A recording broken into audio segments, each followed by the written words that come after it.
मेरो नाम सन्दीप छेत्री हो।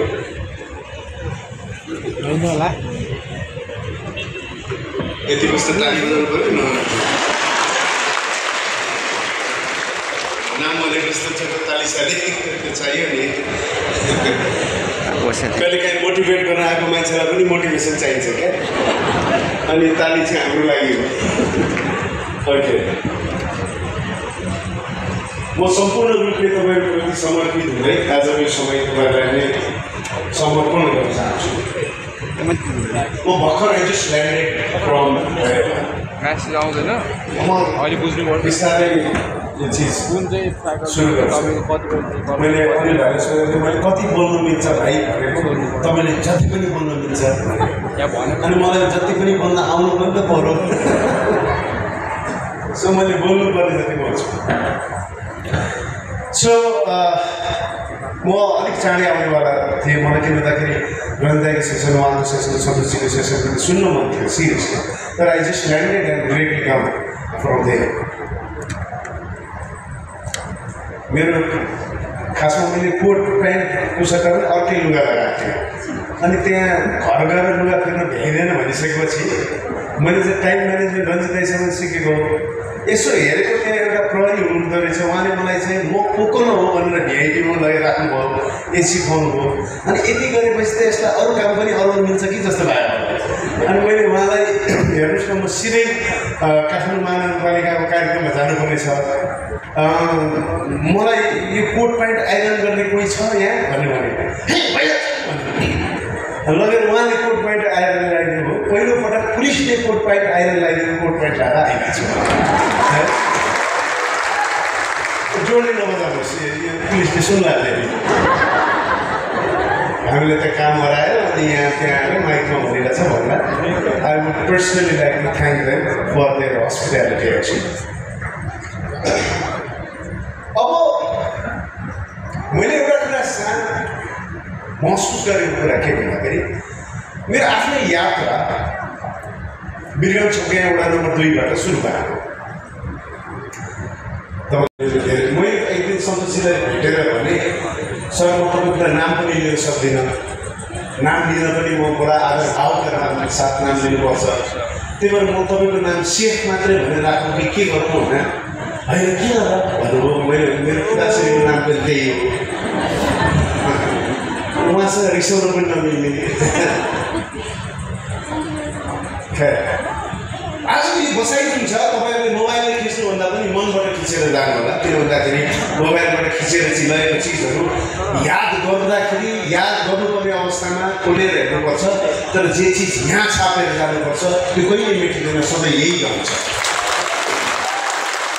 त्यसै कारण एकछिनको यात्रा हो, मसँग यात्रा गर्नुहोस् है त। सुरु गरौँ। मैले 1 भन्छु, एकचोटि ताली बजाइदिनुपर्छ है त। अहिले 1 भनेपछि अनि 1 2 भन्छु, 1 2 दुईचोटि ताली बजाइदिन्छ है। रेडी? अनि यो नियम दाइलाई पनि लागु हुन्छ। दाइलाई यस्तो नियम मान्दिनँ म साँच्चीकै भन्नुपर्दा म कहिलेकाहीँ त्यो हुन्छ नि, कहिले आफ्नो गाडीको स्टार्ट लगाउँदाखेरि ब्याट्री लगाउँदाखेरि अर्काको गाडीको ब्याट्रीमा तार जोडेर आफ्नो गाडीको ब्याट्रीमा झिल्ल पाऱ्यो भने आफ्नो गाडीको झुन्ने स्टार्ट हुन्छ।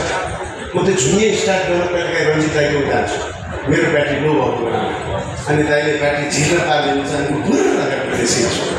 यो मञ्चमा तपाईँलाई पर्सनली थ्याङ्क यू पनि भन्न चाहन्छु for taking care of me. So तपाईँलाई पनि लाग्नु हुन्छ है, झोलासँग छोडिदिनुहोस्, मेरो त्यो सेसनै डेन्जर हुन्छ फेरि। चस्मा पनि छोडिदिनुहोस्, एक भनेपछि एकचोटि ताली बजाउनुपर्छ। भाइ रेडी? हात बाँधेर बस्नु पाइँदैन है सन्जय सर प्लिज। यसरी कसरी रेडी हुन्छ यार? 1 यो हेर्नुहोस्, जब प्याटर्न हुन्छ म रातभरि 1 भनिरहन्छु, जबसम्म सुरु ताल बन्दैन तबसम्म म सुरु नै गर्दैन। ओके 1 अझै पनि कोही छन् जसले त्यो अलि अड्डेर भइरहेको छ। 1 यो नियम चाहिँ क्यामेराम्यानले लाग्नु हुँदैन, क्यामेराम्यानले क्यामेरा छोडेर बन्द गर्दा त्यो क्यामेराम्यानले छुट्छ। 1 अब म क्यामेराम्यानलाई छुट्छ भनेको मोबाइलको क्यामेरा पनि रहेछ तर कालीमा कमी आएको छैन भाइ किन भन्दा एउटा हातले क्यामेरा अरू हातले वान गरेर काली जसरी पनि गर्नु पऱ्यो है त वान यो ठिक छ वान सर प्लिज सर तपाईँलाई निवेदन दिनुपर्छ मैले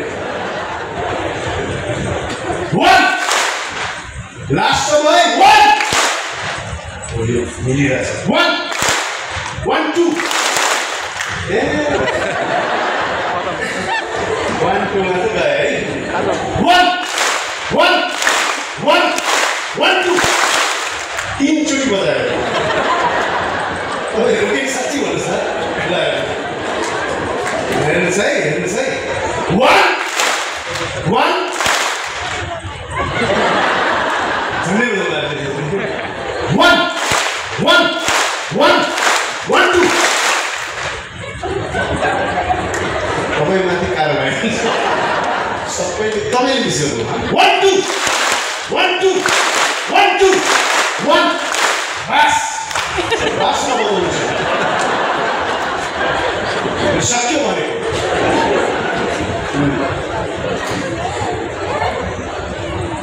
तपाईँ यहाँ जति पनि उपस्थित भइरहनु भएको मानिसहरू हुन्छ नि तपाईँलाई लाग्दैन यहाँ उपस्थित नभएका मानिसहरूभन्दा फरक मानिस हुनुहुन्छ भनेर लाग्छ लाग्दैन यहाँ उपस्थित भएका मानिसहरू जति पनि हुनुहुन्छ यहाँ उपस्थित नहुने मानिसभन्दा 1% भए पनि राम्रो हुनुहुन्छ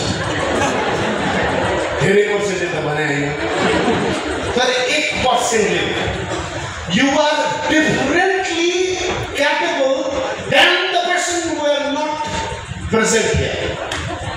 So, हामी सबैभन्दा पहिला जीवनमा हामीसँग सबैभन्दा ठुलो कमी के रहेछ भन्दाखेरि हामीलाई अप्रिसिएट गर्न आउँदैन यही पनि कतिपय मान्छेलाई यो पता हुँदैछ है महानगरपालिकाले सबैको व्यवस्था गरेको छ क्या नजिक अब नजिक धन्यवाद सर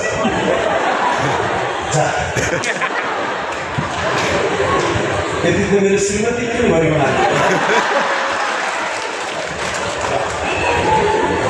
अब वरिपरि यसरी डिस्ट्राक्ट गरेर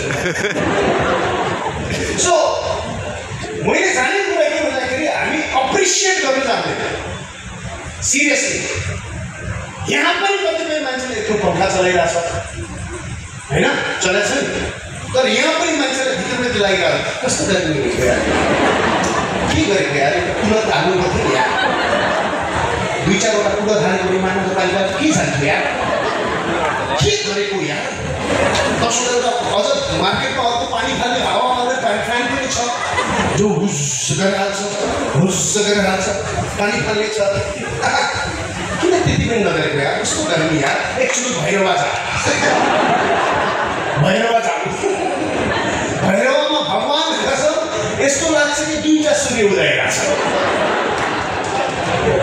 सिरियसली म भैरवबाट यहाँ आएको यहाँ मलाई एकदम गर्मी लागिरहेको अब यहाँ कसैले गर्मी भन्यो भने म त्यसलाई मारिदिन्छु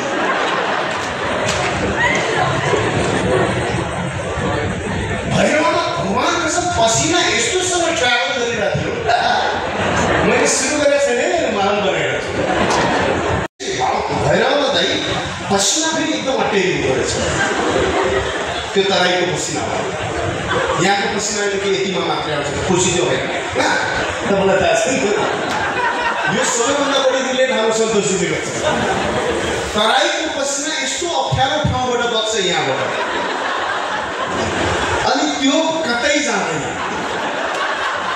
त्यो सिधा बग्छ अनि भगवान कसम तपाईँको हातले पनि भ्याउँदैन त्यसलाई तपाईँ जिउले मिलाउन खोज्नुहुन्छ त्यसलाई जिउले मिलाउँदै त एउटा यस्तो ठाउँमा गएर मिल्छ बुझ्नु सो लेडिज एन्ड जेन्टलमेन हामी सबैभन्दा पहिला अब let's appreciate that at least we have this. Let's appreciate at least we are doing this. गर्दै आउँछ, हरेक चिज अप्रिसिएट गर्दै आउँछ। मैले डाक्टर बसन्त पन्तसँग एकचोटि कुराकानी गर्ने मौका पाएको थिएँ। एउटा कुरा सिकेँ, के भन्नुभयो भन्दाखेरि अपरेसन थिएटरमा जाने बेलामा जो बिरामी अब त आउँदिन क्या हो भन्छ, मोस्ट अफ द टाइम फर्किँदैन। तर जो मान्छेले भन्छ है म ठिक भएर आउँछु भन्छ, त्यो फर्केर आउँछ। So now let's appreciate whatever we have. हामीसँग जे छ त्यसलाई सबैभन्दा पहिला आत्मसात गरेर त्यसलाई बडा स्वागत गरेर त्यसमाथि खुसी बनाऊ। यो माहौलको लागि जोरदार ताली।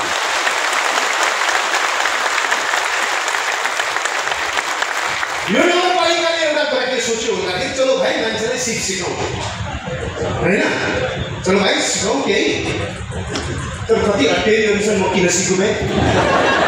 तैँले सिकाएर सिक्ने मान्छे हो म, मलाई सिकाएर देखा। मान्छेको साथी विभिन्न किसिमको हुन्छ। तपाईँहरू कति खुलेर हाँसिरहनु भएको छ, कतिपय दर्शकहरू यस्तो हुन्छ मलाई हाँसाएर देखा। घरबाट आगो छोएर आएको हुन्छ, गीतामा हात छोएर आएको हुन्छ कि भगवान कसम हाँस्दिन। So now let's appreciate and let's be open my friend. सबैभन्दा पहिला खाली गिलासमा मात्र केही चिज भरिन्छ, भरिएको गिलासमा केही पनि भरिँदैन। त्यसकारण सिक्नुको निम्ति पहिला रित्तो हुनु जरुरी छ। रित्तो भइसकेपछि मात्र सिकिन्छ। अबदेखि हामी रित्तो गरेर यो सबै स्वीकार गरौँ। तपाईँले के विधामा के सिकिरहनु भएको छ देखि मलाई गौर भयो। सिक्नुहोस् है, के सिक्नु। एउटा यो मान्छे भात पकाउन सिक्यो, तरकारी पकाउन सिक्यो, नुन माछा मसला हाल्न सिक्यो। Celebrity, seriously ma'am, he is a celebrity. So संसारमा तपाईँ के चिज सिक्नुहुन्छ फरक पर्दो रहेछ। त्यो सिकेको चिजमा कति दक्षता हासिल गर्नु छ त्यसले माइने राख्छ। अलिकति फरक तरिकाले आफूलाई प्रस्तुत गर्नुहुन्छ, त्यो भिडबाट कसरी अलग हुनुहुन्छ, के चिजले तपाईँलाई स्पार्कल गर्छ, त्यो चिज यदि तपाईँ आफूभित्र ल्याउनु हो भने बस चल्यो भाइ, अरू केही चाहिँदैन। एउटा सेफ दियो, यसरी नुन हाल्यो होइन सर, यसरी नुन हाल्नु काम आउँथ्यो। त्यसले राति सोच्यो म कुन तरिकाले नुन हालौँ कि नुन हालेको चर्चा होस्। कालो पुन्जा लगाइदियो, त्यो देखेर उहाँलाई पनि डर लाग्यो। यो दिमागमा मेरो साला पहिला किन आएन? अब यसरी नुन हालेर त्यो हेलिकप्टर चढिरहेछ, राइट? सो जिन्दगीमा प्रगति गर्नको निम्ति सबैभन्दा ठुलो कुरा के भन्दा तपाईँको सिपसँग अरूको सिप नाच्न थाल्नु भने त्यो खराब हुन्छ। अब मैले अघि भने तर मजाक सन्तोषीको आफ्नै स्थिति छ, त्यो नुनवालाको आफ्नै स्थिति छ। त्यसको नाम के हो सर? सल्ट बे। ए उहाँले जे भन्दै पनि मान्नै पर्यो। सल्ट बे,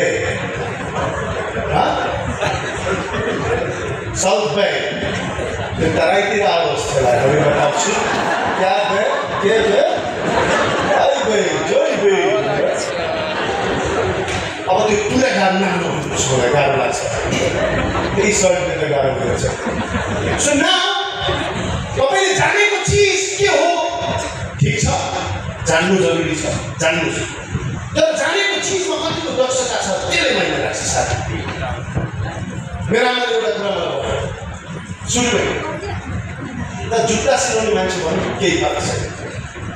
म जुत्ता सिलाउने मान्छे भन्नु केही फरक छैन, तर शर्त रह्यो सबैभन्दा राम्रो जुत्ता सिलाउने मान्छे बन्नु। सबैभन्दा राम्रो जुत्ता सिलाउने मान्छे बन्नु। प्रबल गुरुङले लुगा सिलाउन मात्रै जानेको हो। हेर्नुहोस् त, प्रबल गुरुङले पनि लुगा सिलाउन जानेको छ। एउटा घरमा बसेर यसरी स्टिच गरेर लुगा सिलाउने मान्छेले पनि लुगा सिलाउनै जानेको। तर बस यतिको फरक छ क्या। प्रबल गुरुङले सिलाएको जस्तो त म पनि सिलाइदिन्छु भन्ने कतिपय मान्छेहरू छन्। तर किन प्रबल गुरुङ छैनन् भने ऊ गोल्ड हो, अरू सिल्भर हो। तर रेसमा जित्दाखेरि नोज पनि हुन्छ क्या, जम्मा नोज। घोडाको त्यो रेसमा हुँदाखेरि घोडाको नाक मात्र अलिकति जान्छ, त्यसले जितेर आउँछ।